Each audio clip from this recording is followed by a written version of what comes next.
खुलुमबाय बे समाव आं बड'लेण्ड बुब्लि रादाबनिफ्राय राजिब बसुमतारी रंजालि गोदान बैसागो बोथोरनिफ्राय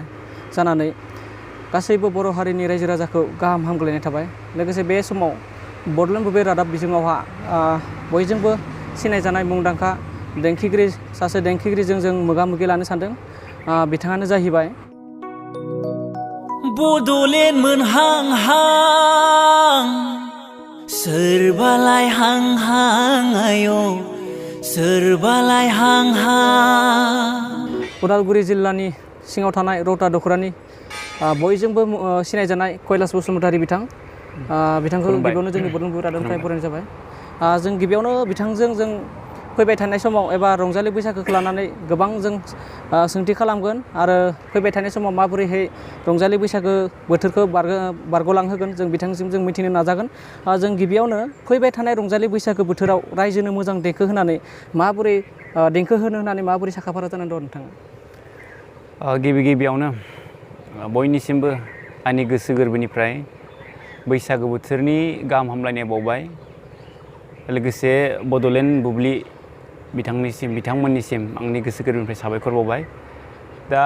आसा खालामदों फैबाय थानाय बोथोरा जाहाथे बयनिबो गेजेराव मोजां मोनसे रादाब लाना फैगोन आरो जाहाथे कभिड-19निफ्राय बयबो बासायना थानो हागोन आं बेखौ गिबियाव मिजिंथिबाय। दा बैसागो बोथोर होनना बुङोब्ला बेयो मोनसे बोथोरनि रंजानाय। दा बेनि थाखाय जे जोंनि आंनि प्रिपारेसन बेयो मोजाङैनो सोलिदों दायो आरो आसा खालामदों रायजोफोरजों मोजाङै रंजानो मोनगोन होननानै। आरो देग्लाय आङो मोनसे बैसागो मिउजिक बानायदों। दा बेखौ साननैसोनि उनाव रिलिज होगोन। दा बेयो शुटिं सोलिबाय दङ। दा आसा खालामदों फैबाय थानाय समाव रायजोफोरजों बयजोंबो आलो गोजोनै रंजानानै बैसागो बोथोरखौ बारहोनो हागोन होनना आं मिजिंथिदों। बे समाव आरोबाव जों नोंथांनिफ्राय मिथिनो नाजागोन दि आथिखालाव मुलुगनां कभिड-19 लकडाउन फोसावबाय माखासे रायजोआवहा फोसावबाय थादों। थिग बेबायदि जुदि आरोबाव जोंनि बे आसाम रायजोआव जुदि लकडाउन फोसावब्ला नोंथांमोननि खहाया माबोरै जागोन आरो बेनि बागै मा फोरमायनो सानो नोंथां? नंगौ लकडाउना हयथ' गुबुन गुबुन स्टेटआव जाबाय। हयथ' जोंनि स्टेटआवबो जुदि कर'ना भाइरासआ जुदि साग्लोबोबा लकडाउना हयथ' जानायनि सम्भाबना दङ। नाथाय डक्टर हिमन्त बिश्व शर्मा बिथाङा बुंदों जे लकडाउन जाया, जों बैसागोखौ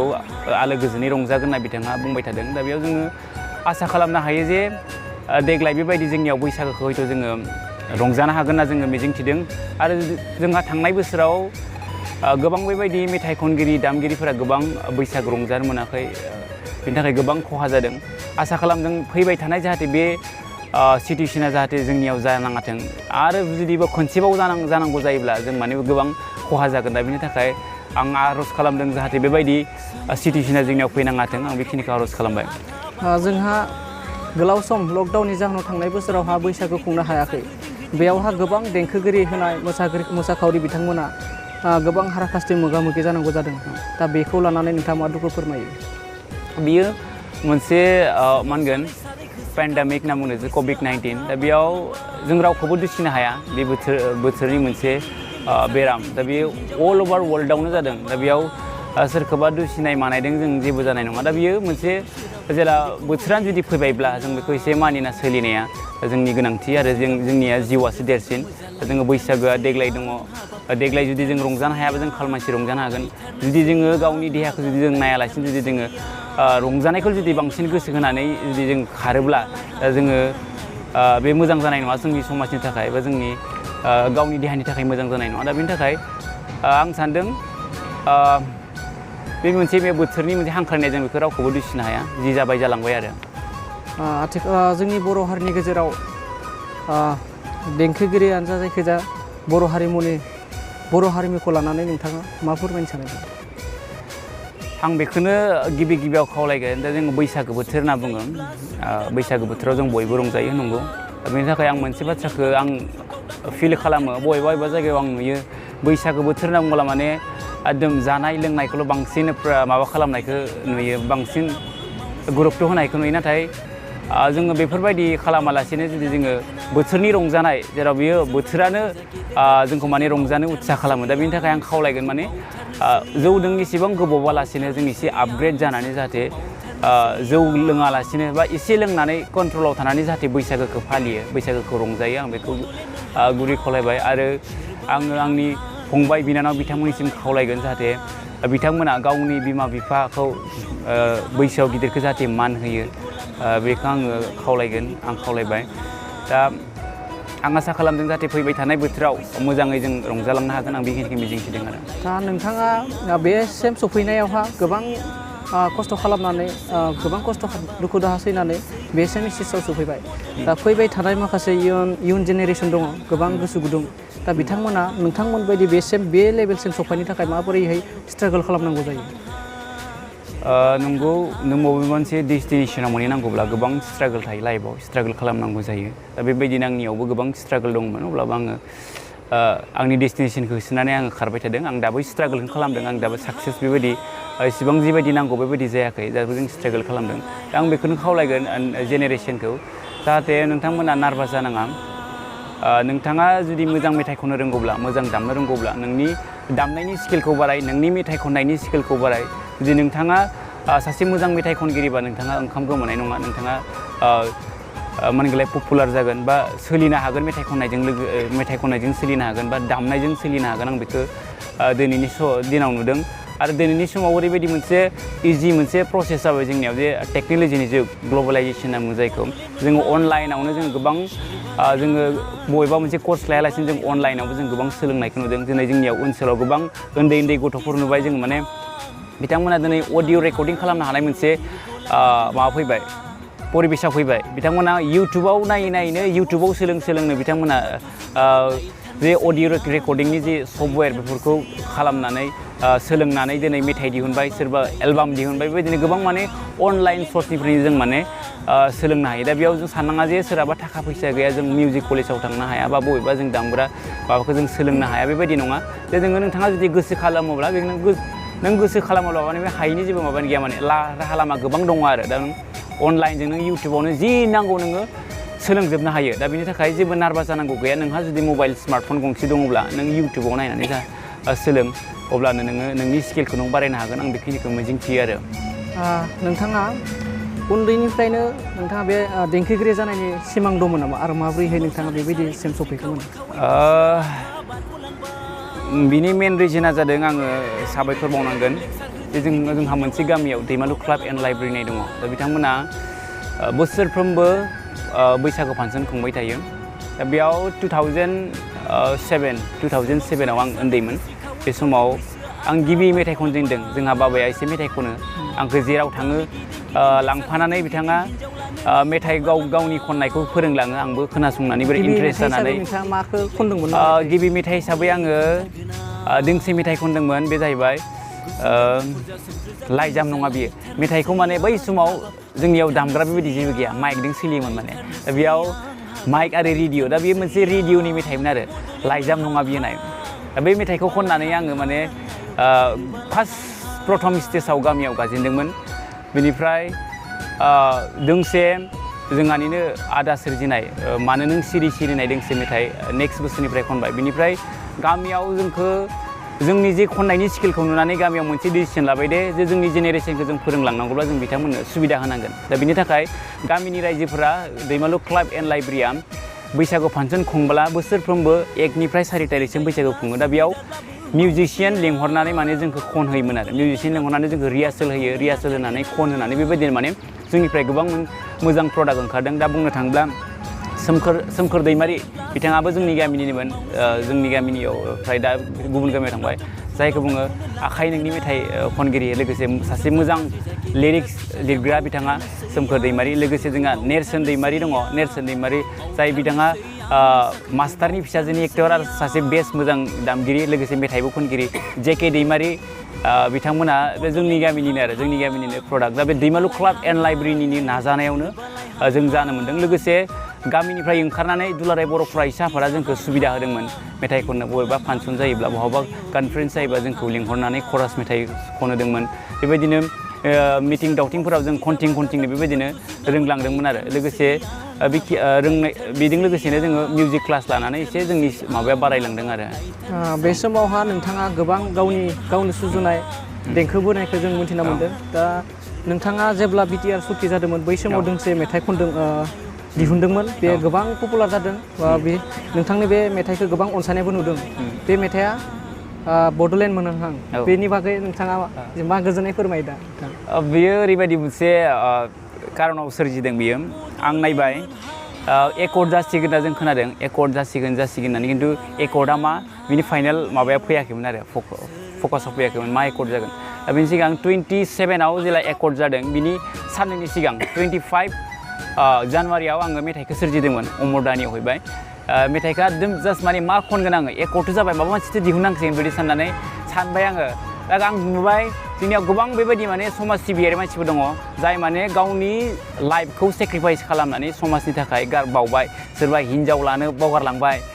एकदम समाजावनो थाथाब माने गावनि पार्सनेल लाइफखौ सेक्रिफाइस खालामजोब्बाय दा बैफोरखौ लानानै आङो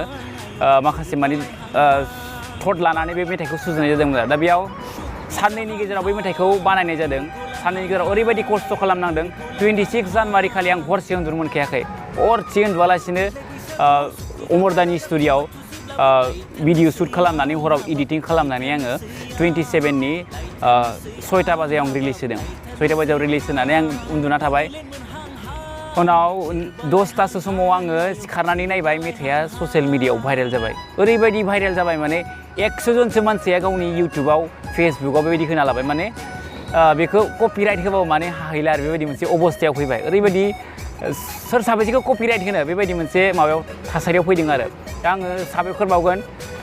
रायजो राजा बिथांमोनखौ दा बिथांमोना गोबां बे मेथाइखौ अनसायदों आं बिनि थाखाय आंनि गोसो गोरबोनिफ्राय साबायखर बावदों आरो फैबाय थानाय समाव बैसागो बोथोराव बे मेथाइजोंनो आं गोबां रंजाहोनो होननानै मिजिंथिदों आरो आसा खालामदों बयबो रायजो राजाफोरा साखाफारा जादों होननानै दा बेखिनियानो आरो बे दिनै समहालागै बैसागो बोथोराव नोंथाङा मोनसे ना मोनसे मेथाइ सुजुनायखौ जों नुनो मोनो आरो खोनानो मोनो दिनैसिम नोंथाङा बेबायदिहै मोनबेसेसो जेनेबा गावनि गारांजों गावनि मेथाइखौ देंखोबोनो मोन्दों औ आंनियाव दायो 9टासो बेबायदि दङ 9टासो आंनिनो खुद प्रडाक्ट आरो आंनि 9टासो मेथाइ बेबायदि दङ 9टा आरो बे समाव रायजो राजाखौ नोंथाङा माबायदि हेफाजाब होयो रायजो राजानिफ्राय रायजो राजाखौ बेखौनो खावलायगोन बयबो जाहाथे अनसायो दा जों नंगौ सासे मिउजिशियान थांना थानांगौब्ला रायजो राजानि हेफाजाब नांगौ दा दिनै सासे मिउजिशियाना हारसिङै थांना थानो हाया बेखौ रायजो राजाफोरासो अनसायनांगोन रायजो राजाफोरा अनसायब्लासो सासे मिउजिशियाना बा सासे मेथाइ खनगिरिया थांनानै थागोन बा सोरबा सासे मोसागिरिया थांनानै थागोन दा बिनि थाखाय आं खावलायगोन जाहाथे बयबो रायजो राजाफोरनि अनसायनाय मोनगोन आरो आं आसा खालामगोन जाहाथे बयबो मेथाइ खनगिरिफोरखौ नोंथांमोना अनसाय लोगोसे दामगिरिफोरखौ अनसाय आरो मान हो आं बेखिनिखौ खावलायगोन मानो होनब्ला जिखिनि जोंनि दुख बेदना दङ दुख सुखुफोर दङ बेखौ जों मेथाइनि गेजेरजों जों बावगारहोनो हायो जों रंजानायनि गेजेरजों बावगारनो हायो दा बिनि थाखाय जाहाथे बयबो अनसायलायगोन आं बेखिनिखौ खावलायनो सानदों आरो बे समाव नोंथांखौ जे बड'लेण्ड मोनहांहां होननाय बे मेथाइयाल' भाइरेल जानाय नङा जों मिथिनाय बायदिबा माने थांनाय बोसोराव बैसागो बोथोराव बाजैखौ लानानै मोनसे एलबामबो सुजुखांबाय बे मेथाइआ देंखोखौ नोंथाङा होदो होनना बुंदोंमोन दा बेयावहा सोरनि हेफाजाब आरो बेखौ लानानै मा बुंनो सानदों बियो मेथाइखौ लिरदोंमोन दैदेनसा दैमारिया मेथाइनि बला जादों ओइ बाजै बैसागो बोथोरनि इसिं खनानि जौरिसे लाबोदोंनाय ओमफ्राय मेथाइखौ आं खनदोंमोन मिउजिकखौ जोंनिया देरहासार दैमारि बिथाङा होदोंमोन जोंनिया सेरजा दामगिरिया फाखन दैमारि बिथाङा होदोंमोन आरो लोगोसे आंखौ गोबां सापर्ट खालामदोंमोन गपाल स्वर्गियारि बिथाङा दा बिथांमोननि हेफाजाबजोंनो बियो साक्सेस जादों बेखिनियानो जोबथारनायाव जों बिदाय लायनाय सिगां नोंथांनि देंखोजों दोंसे मोजां मेथाइखौ जोंनि बे बड'लेण्ड बुब्लिनि बिजोंनि नायगिरि बिथांमोननो दोंसे मेथाइखौ रोजाबनो थाखाय बड'लेण्ड मोनहांहांखौनो खनसै गोबां मानसिफोरा मिथियो बड'लेण्ड मोनहांहां सोरबालाय हांहां आयौ सोरबालाय हांहां बड'लेण्ड मोनहांहां सोरबालाय हांहां आयौ सोरबालाय हांहां सुक्ति जाहांहां बिरगलांहांहां आयौ बिरगलांहांहां देग्लाय बैसागोआव सुक्ति जाबा दाजा थगाय थसिब्लाबो लायथारनोसै आं हाबाब लायथारनोसै आं हाबाब लायथारनोसै आं बड'लेण्ड मोनहांहां सोरबालाय हांहां आयौ सोरबालाय हांहां सोमावसारै सारै होस्रि खावै खावै बैसोआ आधा बारग'लांबाय गामि गिदिं गिदिं लेक्सार हेदिं हेदिं हिन्जाव लानोनो बावगारलायबाय सोमावसारै सारै होस्रि खावै खावै बैसोआ आधा बारग'लांबाय गामि गिदिं गिदिं लेक्सार हेदिं हेदिं हिन्जाव लानोनो बावगारलांबाय नाथायबा हले देग्लाय बोसोराव जुलिखौ हले खामथारगोन आं गोसोम जा गुफुर जा सोमज्रो जा गोमो जा लायथारनोसै आं हाबाब लायथारनोसै आं हाबाब लायथारनोसै आं बड'लेण्ड मोनहां हां सोरबालाय हां हां आयौ सोरबालाय हां हां जोबोद रोजा रोजा साबायखर नोंथाङा बेखिनि सम होनायनि थाखाय आरो नोंथाङा जानो हागौ देग्लाय गोदान बैसागो बोथोरनि थाखाय निस्सय माबा मोनसे मेथाइ सुजुदों बेखौ एसे फोरमायनो हागोन नामा रायजो राजासिम